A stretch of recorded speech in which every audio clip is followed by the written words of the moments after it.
really communicating and adjusting in game. So, doon nakikita na nag-improve din yung chemistry namin paunti-unti in the long run. So, all we have to do really is to retain the team, keep playing together, and hopefully, next time na magkita, mas maganda pa rin yung pakita namin.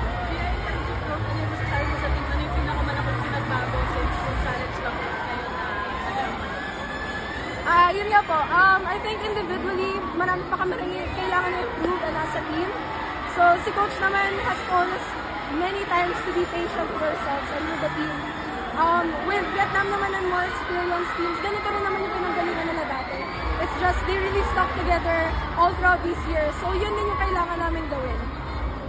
Hear your message sa buong sumusuporta sa atin.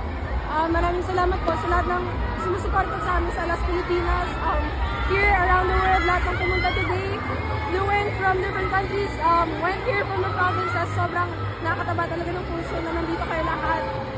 Lahat ng laban namin, lahat ng pinaghihirapan namin sa team para sa inyo talaga. So hopefully magkita tayo next competition.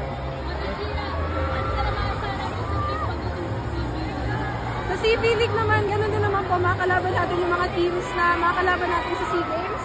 It's the same. After today's game, we go back to the drawing board, we go back to training, improve what we can from this game, individually and as a team. So, ganun din naman talaga ang volleyball.